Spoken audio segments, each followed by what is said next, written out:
That's a good idea. You mentioned the meteor. So, is there anything, a small hint that you can give? What nobody hears us. If I show it to you, you promise not to tell anybody? I probably want to have one of this. That's the idea. I didn't realize we were recording all that stuff about the shoes before. What is the community meet? Start off with a real easy one, right? Right now.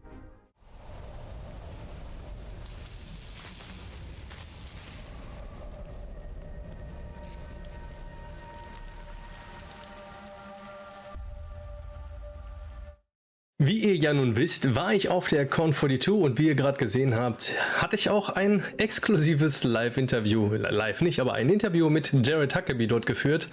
Das Ganze gibt es jetzt hier auf dem Kanal einmal in voller Version und es hat richtig Spaß gemacht und ich war auch richtig froh, dass Jared einfach so unkompliziert zur Verfügung stand für dieses Interview. Wir haben natürlich vorher noch schön gewartet, dass alle ihre Autogramme kriegen, auch John Corpsman hat sein Autogramm gekriegt. Das einzige Manko, aber das, was er auch selber anspricht in diesem Interview, ist, dass unserer Kamera leider der Strom ausgegangen ist. Deswegen musste, das werdet ihr auch merken, im Laufe des Interviews das eine oder andere geschnitten werden, beziehungsweise kurz mal auf Stopp und Play gedrückt werden, weswegen vielleicht die eine oder andere Antwort fehlt. Aber ich hoffe, ihr seht es mir nach und Jared hat ja auch in seinem Video erklärt, so die Ups und Downs. Vor allem, wenn mal irgendwo eine halbe Stunde Aufnahme fehlt. Also es ist mir lieber, als wenn die ganze halbe Stunde Aufnahme gefehlt hätte, dass wieder mal eine oder die andere Antwort fehlt, als dass ich euch das jetzt hier nicht präsentieren kann. Aber mir hat das richtig Spaß gemacht und ich werde das Ganze hier auf Englisch natürlich zur Verfügung stellen. Ihr könnt entweder Untertitel anmachen oder was es jetzt neu gibt bei YouTube auf meinem Kanal, der eine oder andere hat es vielleicht schon gemerkt, wenn ihr unten in die Einstellung geht, müssten 2 Audiospuren zur Verfügung sein. Und ich hoffe und denke, dass dort auch die englische Audiospur bzw. die deutsche Audiospur zu dem englischen Videoteil dann zur Verfügung stehen wird.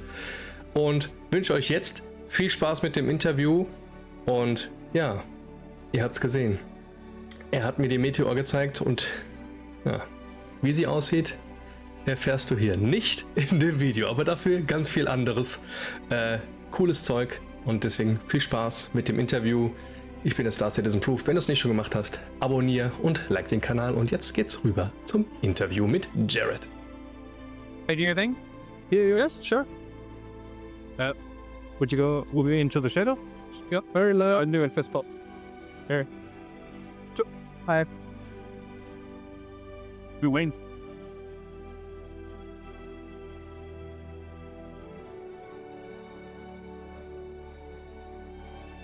Road selfie to you, but no, not for you. We should not sit there, I guess. Let's go to the free. Sure.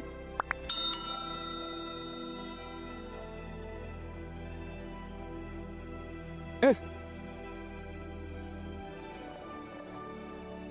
Nice shoes, by the way. Yankee. Are they customized? No. No, these are a Japan exclusive. Okay. I collect sneakers. Because normally you can customize at Nike. Yeah. Because Converse belongs to Nike. Yeah, you can customize the Air Max 1, Air Max 90. You customize. You can't customize the Jordan one. There was a time that you could, and then the Air Force one. But no, these are just these are what series called the What The. They always do a What The for different things, and this one was a Japan exclusive What The from 2020. The lip of the earring, so colorful. Yeah, I'm a bit jealous. I like to do the whole black thing and then color at the bottom. That's good. Okay, so I brought some questions from me in the community that I'm in. My name is Star Citizen Truth. You are Jared Huckabee, obviously. The face of Inside Star Citizen since forever. I didn't realize we were recording all that stuff about the shoes before. I don't know. Did we? We did. Yes, okay. So, what does the community itself mean to you? The ability to do my job? No. What is the community mean? Start off with a real easy one, right? So I came from the community. I came to Star Citizen in 2014. I was not an original a backer, of 2012. When Star Citizen showed up first, I was like, we'll wait and see, wait for them to prove themselves out and whatever. I was a skeptical backer when I started. I didn't pledge until 2014. And at that point, once I pledged, I then started pledging and pledging and pledging. Eventually, I got the Space Marshal, and I'm like, okay, I got the Space Marshal real fast. I need to find a way to control this and whatever. So I said, hey, you know, if I get a job there, then I'm done paying them, and they start paying me. But the community is where so many things start. It's where I started. It's where my roommate for 7 years, Toast. Shout out to Toast. You know, he's our senior legal counsel for the entire company now, and he started as a backer. I drove him to his interview. We have tons of folks who work for the company now that all started as the community, and I mention this because it's a nice example of something I truly believe about everything. Everything starts with the community. They're what make the game possible from both a financial standpoint. We're in Invictus, you know, shout out to Invictus. It's what makes the game possible from an emotional support thing. Every single person who goes to these things, whether it's Con42 here or a CitizenCon or whatever, always comes back to the office afterwards like, I'm recharged. I got to spend a day with the backers and hearing their stories and hearing what interests them or whatever. And you come back to work and you're recharged. You're like, I'm ready to do another week, another 2 weeks of work. So they give us energy, they give us funding, they give us feedback. You shout out to the current Flightblade fun stuff. You know, it's basically everything starts and ends with the community, and it's one of the few places. I've been in the industry since 2004. I launched WoW with Blizzard way back when, and every community is different. And I've never been part of a project that's more symbiotic with the community. So I don't know if that word translates into German. What's the German word for symbiotic? Symbiotisch. Okay, close enough. But yeah, it's just, we can't have one without the other. And that's not always the case with a lot of games, but it definitely is with Star Citizen. And you said that you hear for the backers with the influence. Do backers have influence in developing in the game? Do you have maybe something that you know that backers said that make influence in the game, or something special? Yeah, I mean, backers influence everything. I mean, we just mentioned the Flightblades thing. I mean, now Flightblades are going day and date with, you know, the next group of Flightblades that come out. Whenever they do, they'll be day and date from now on with everything else. So that was an impact they just had in the last 24 hours. But no, it's if you don't. I'm trying to think of whether I could say this or not. Well, the absolute number of times that Chris Roberts himself has shown up in a chat with a link from Spectrum, or a link from Reddit, or a link to a YouTube video and whatnot, and said, hey, why is this like this? Well, you know, this thing is happening, whatever, we should work on fixing that or whatever, is many. So yes, if the question I believe was, do backers have an influence on things? Far more than you probably even realize. So it even reaches Chris Roberts himself, though. Oh yeah. Very good. Nice to know. Good that the community has such an influence in the game. So, how do you personally deal with the pressure, maybe, or criticism that comes to you with a massive project like Star Citizen? Drugs and alcohol.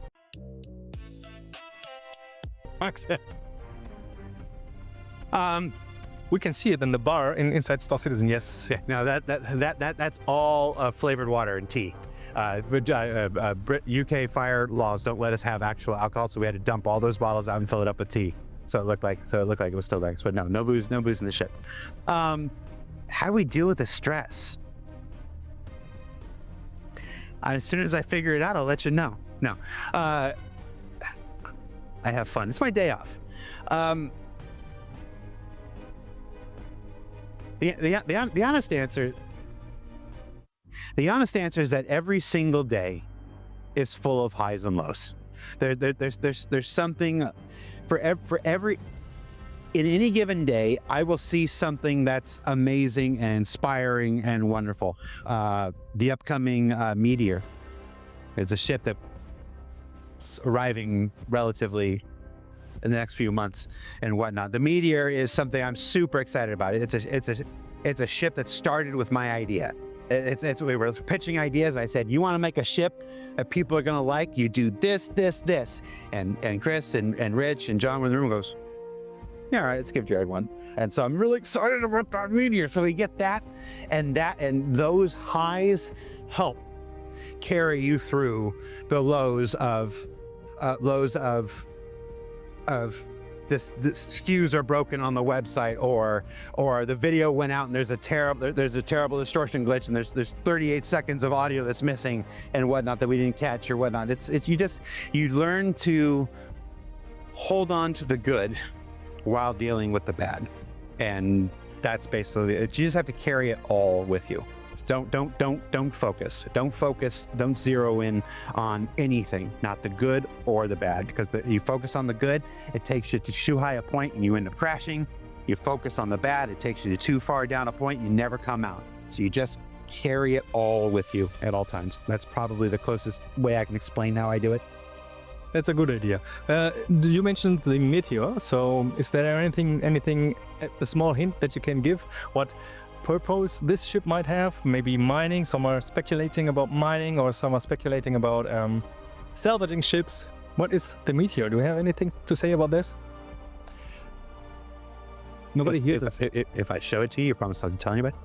I won't tell anybody. You can't say a word about this. No, I don't. You're literally the only person I would show it to. It's an and so if it comes out, it's an NDA. if it comes out, okay, this is a legally binding NDA. Oh, wow. That's great. I probably want to have one of this. That's the idea. Okay, so let's go on. I'm satisfied. How are you? You can't say nothing. No, I can't say nothing. And he's the only person I'm showing it to. So if I see anything on Reddit or anything tomorrow, I'm going to know exactly where to go to. Yes, sure. So, looking back at 2012, 25 so far, what's been the most important feature added to the game in your opinion? Well, 2025 hasn't had a lot of features. That's the big difference this year. The big difference this year is we've cut way back on the feature work, and focused on the content work.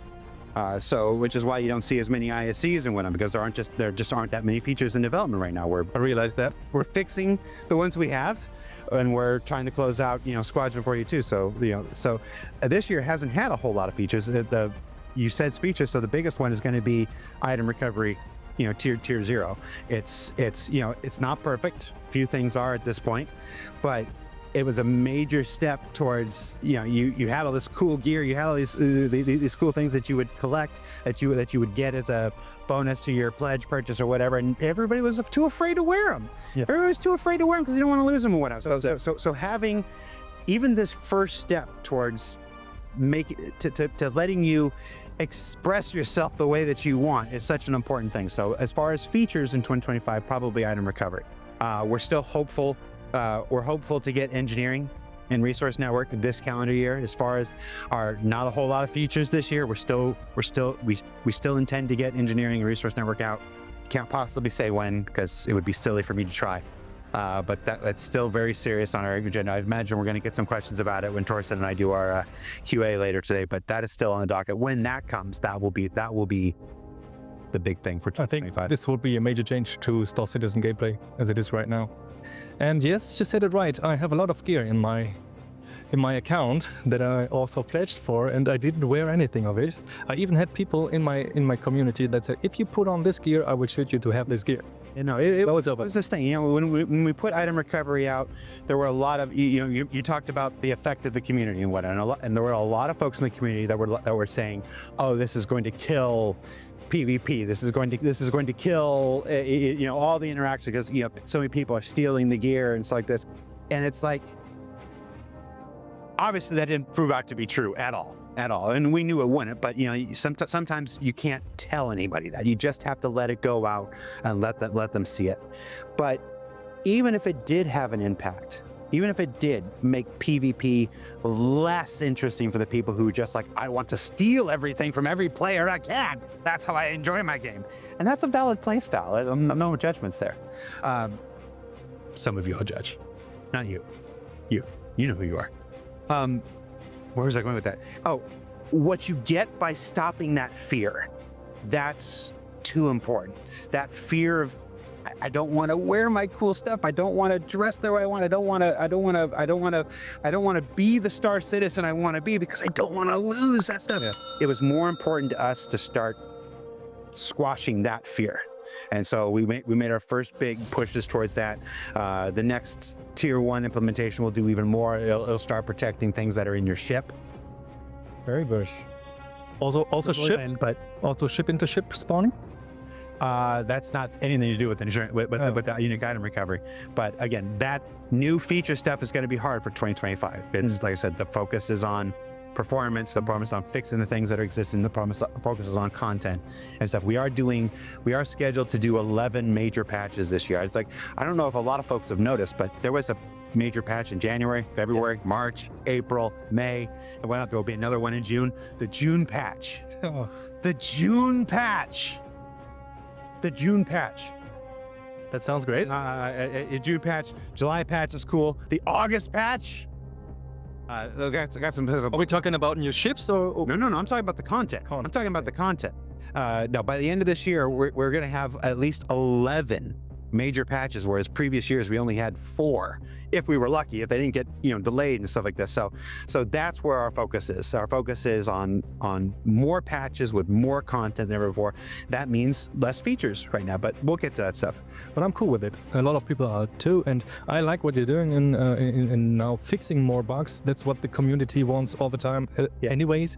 So bringing out more content. It's the best year of Star Citizen, and I've been here for a decade. So me too.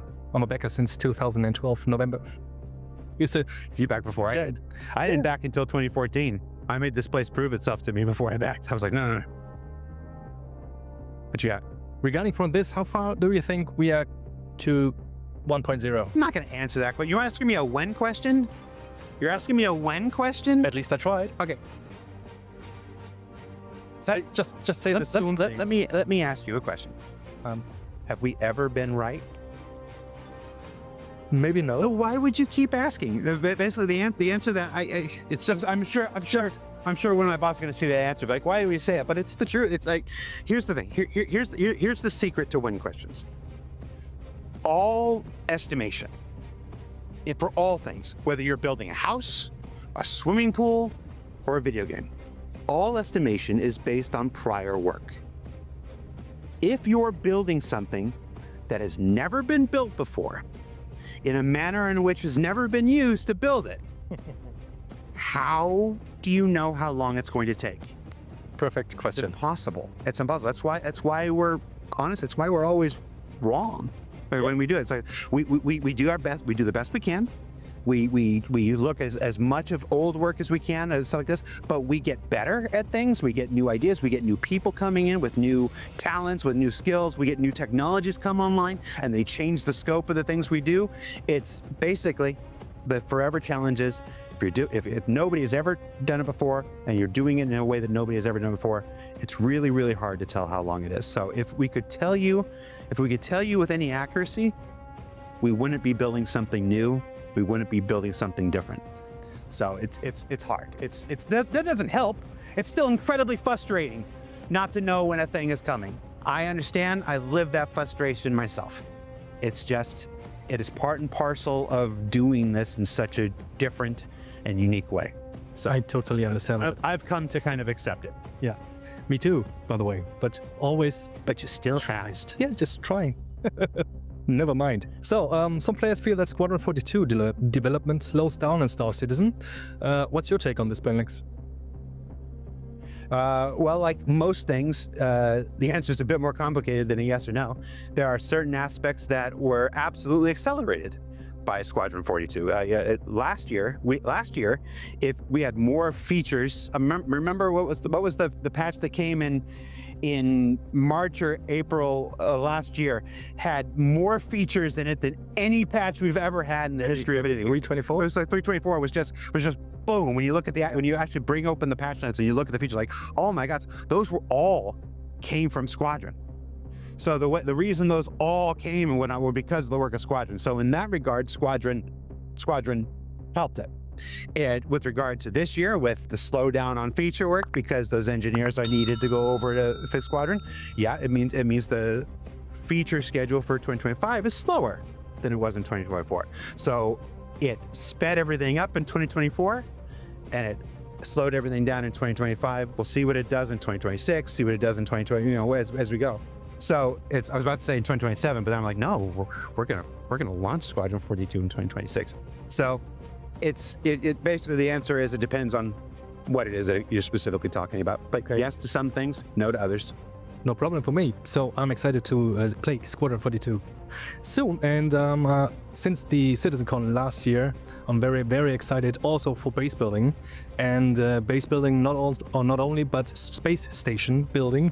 That was the most important thing that I've seen on the... what do you think about? Do you want to have your own space station, or do you want to hire in a crew supporting the space station or attacking a space station? Oh no, I don't. That's a young person's game to me. It's like, I don't know if you've played, the other MMOs where you do like 40-person raids and stuff like that. That was a thing that young Jared in his 20s, did.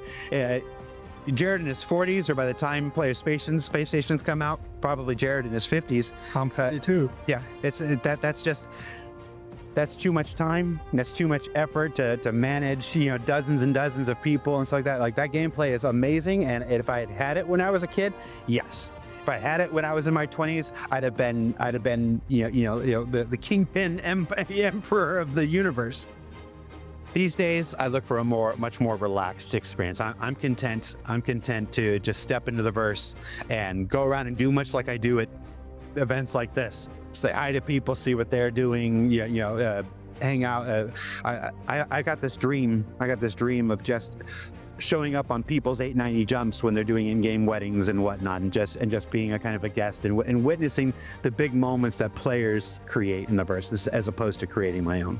I've got plenty of Star Citizen on this side, so for in-game stuff, I'm happy to just kind of be a roving visitor that kind of just shows up at key moments, kind of like the Watcher in Marvel, and just goes, I'm glad I was here to see that kind of thing. How much do you play?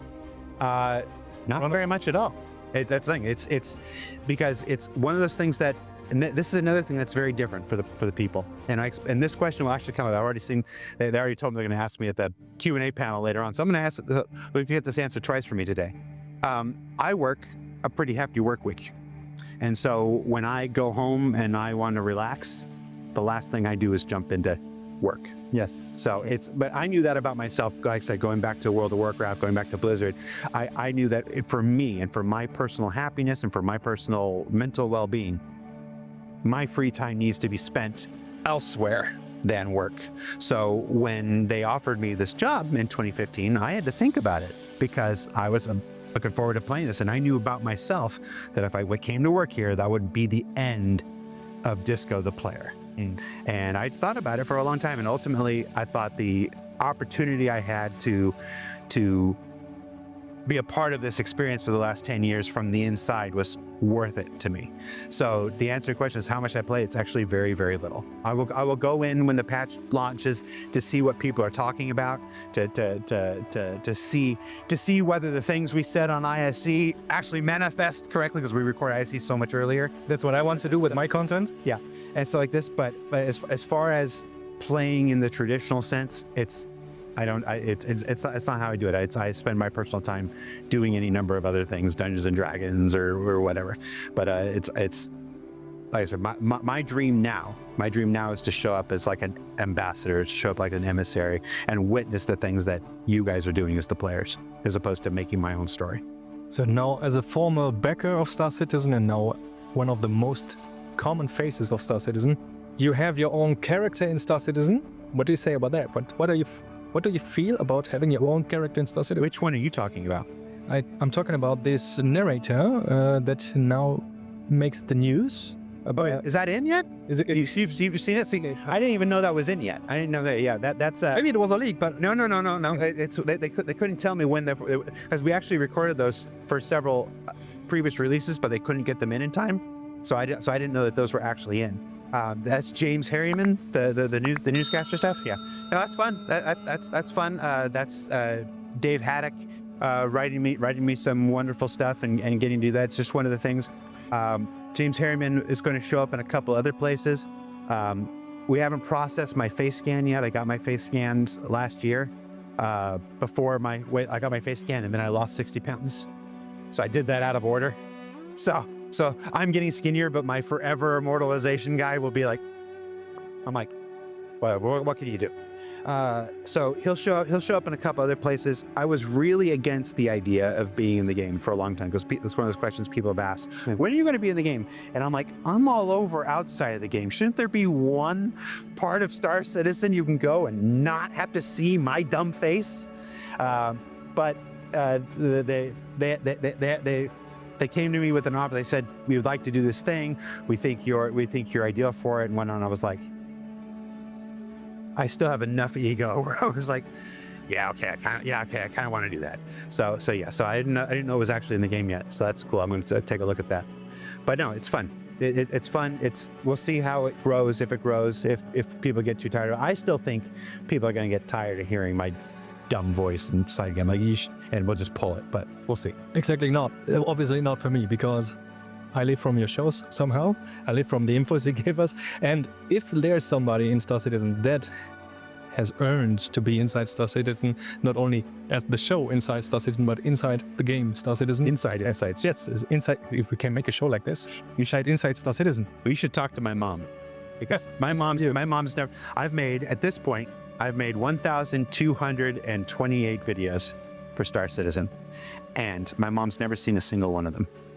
And I asked her one time, actually, it was my brother asked her one time, he goes, Mom, don't you ever want to see what he does? Watch this thing? And without missing a beat across the Christmas dinner table, she goes, I raised him for 18 years. I know what he does. And I was just, Great answer. thanks, Mom. Working hard. But having Christmas dinner now. Yeah. She's happy I don't have to sleep in the back room anymore. So, she's happy I'm a successful whatever the hell I am. Okay, so thank you for the answers. So, how does it feel to attend events like this, CitizenCon 42 or Con 42, and meet fans in person? Oh no, I love these things. I go to as many of these things as I can. CitizenCon is great. I love CitizenCon, but at CitizenCon I'm working. CitizenCon, it's the hardest day of the year for me. It's because it's not just the part that you see on screen. I'm responsible for everything that happens on stage too, and then the whole thing. So it's actually, there's whole parts of my job that most people have no idea I'm involved in. And so that's the biggest, most stressful, most challenging day of the year. So it's really hard when people want to meet you and everything at CitizenCon. I'm like, I can't, I've got to be here in like 2.5 minutes or all these things fall apart and whatever. So CitizenCon is not a super enjoyable thing for me. That's work. That is work. These are where I get to show up. It's Saturday. I'm on my day off. I'm still doing an interview, but I'm on my day off. I get to hang out. I get to actually spend time talking to people. I get to hear their stories. I get to, one guy gave me some McKellen 18 in the back. Thank you, whoever you were. It's like this. So these are far more enjoyable experiences for me than something big like CitizenCon, where that is work and this is play. Will the next CitizenCon will be easier for you because it's online? No, because that's also dramatically with me. CitizenCon is the thing that when I sit here and I say that's all on me, I'm one member of a huge team that does this stuff. The same with the CitizenCon Direct. The CitizenCon Direct will be easier for our developers. It'll be easier for our developers to do, and that was really the idea, because we want them making the 2 games they're making right now. But no, it doesn't get any easier for me. It just means I get to utilize a different set of skills in order to make that happen. So, okay, thank you. but it's all right.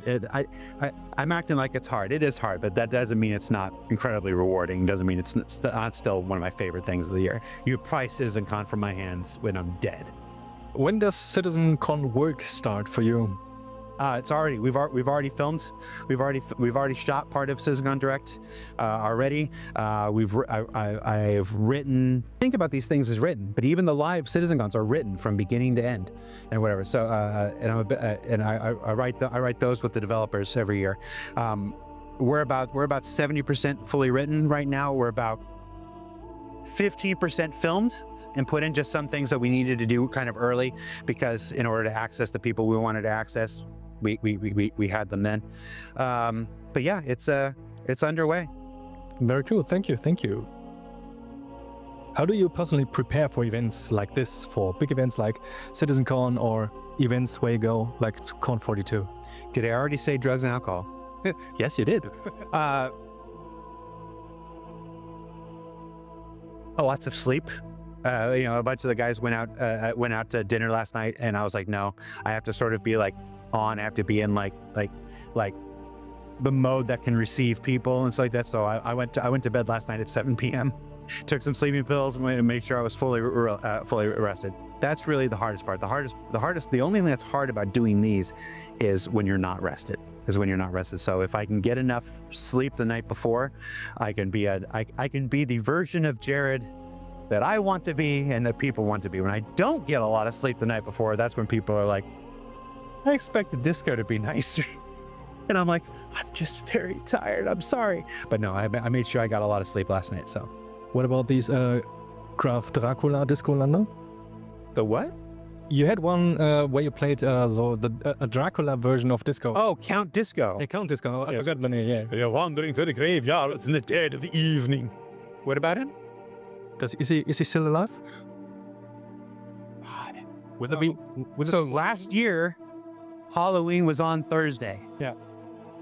We wanted to bring him back last year so badly, but it was too close to CitizenCon, and CitizenCon killed me. And I don't know if you know, I hurt my leg at CitizenCon. Yes. And it might have looked like a ha ha ha, but 6 hours later, it was black and blue all up through my knee and into my calf and down through the arch of my foot. I basically tore. I tore the whatever this muscle is. I can't remember what it's called right now. But basically, I did a tear all the way up my calf muscle, and it was just I was on adrenaline, so I was like, "You gotta go. The show's gotta go on." But no, it basically meant for the 3 weeks after CitizenCon, I was on crutches. And weren't allowed to stand or move, so we could not do Count Disco, and it killed me. It happened when you jumped from stage, right? No, it happened before the show even started. It happened in the pre-show. I got 10 minutes into CitizenCon and tore my calf. So that was just that. It was when I decided to run. I was just in the audience. I'm like, hey, I'm gonna run. I'm a 48-year-old man who didn't warm up. I remember the scene. Warm up. Warm up before You're in your 40s. Warm up. What's German for warm up? Aufwärmen. Aufwärmen? Aufwärmen. Aufwärmen. But you can also say warm up. We have this in here. The Idris, Javelin, and Galaxy. Yeah, okay. Akku is almost empty, so we make some rapid fire shot questions. Well, okay. Your favorite ship of all time?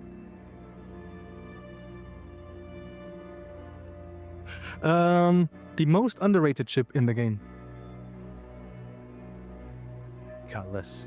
I know there's a lot of people who have the Cutlass as their favorite, but it's not. I see these new ships like the Zeus come out, and the Zeus looks great. Don't get me wrong. The interior of the Zeus looks amazing. It really does. But for my money, God, it's that classic Jim Martin Cutlass. It's just I don't know why. I don't know why it's not on the front of every shirt. I'm a sucker for the Cutlass. Is there a chance that there will be a disco Cutlass soon? I remember the scene. We had this on one of the first intergalactic aerospace expos, I think, where you showed up and said, "Why don't put a disco ball in it and make a disco Cutlass?" Probably not. I'm pushing my limit with the ship team with this meteor. So I'm still trying to get the jalopy made. They won't give me the jalopy, but they did give me the meteor this year. So I'm happy with I'm done pushing my luck for a little bit. Thank you, Ben Curtis and John Crew, for making my dreams come true with the meteor. Okay, last question. Oh, more. You had the question. What is your favorite RSI ship? But you know the answer to that because I just showed you. Yes. My favorite RSI ship is the Meteor. And when comes the jalopy? You asked me a when question? Yes. Last question today. Thank you, Jared. Ja, das war tatsächlich das gesamte Interview mit Jared. Die letzte Frage war natürlich sehr lustig und er ist auch weggegangen. Das war auch tatsächlich wegen dem Akku geschuldet, dass wir nicht so viele Fragen stellen konnten. Ich hoffe, ihr seht es mir nach. Erstens mal, es war mein allererstes Interview, das ich live mit Jared Huckabee vor Ort hatte. überhaupt mein erstes Mal, dass ich irgendwie so live jemanden interviewt habe. Von daher seht es mir nach, wenn die eine oder andere Frage vielleicht mir erst im Nachhinein eingefallen ist. Und ja, wir müssen daraus lernen. Wir müssen eine Kamera mitnehmen, die einen besseren Akku hat und vielleicht auch ja, ein bisschen langlebiger ist, weil eins muss man Jared auf jeden Fall sagen, er gibt keine kurzen Antworten, sondern er ist wirklich sehr ausführlich. Und es macht tierisch Spaß, mit ihm zu reden über Star Citizen, über die Entwicklung und ihm Fragen zu stellen, weil er einfach, und das hat man auch in den Panels gemerkt, wie gesagt, das werde ich euch auch nochmal in den Videos aufschlüsseln und zusammenfassen. Man hat gemerkt, er lebt das und er lebt auch seine Rolle, die er in Star Citizen in CIG auch hat, und das macht ihn so besonders, und deswegen schätze ich ihn auch als Person sehr. Schon in seinen Videos, in Inside Star Citizen und so weiter, kommt er super souverän rüber und super nett rüber, und ich kann euch nur sagen, wenn ihr ihn live trefft auf irgendeinem Bar Citizen, sprecht ihn an, ihr werdet ihn nicht mehr los. Nein, Quatsch. Es sei denn, ihr stellt Wenn-Fragen oder Wann-Fragen, so rum, ja. Habt ihr ja gerade gemerkt. Und ich möchte mich nochmal recht herzlich bedanken bei ihm, aber auch bei euch. Es macht mir auch Freude, solche Fragen zum Beispiel vorzubereiten, und da habt ihr die Möglichkeit bei uns im Discord zum Beispiel.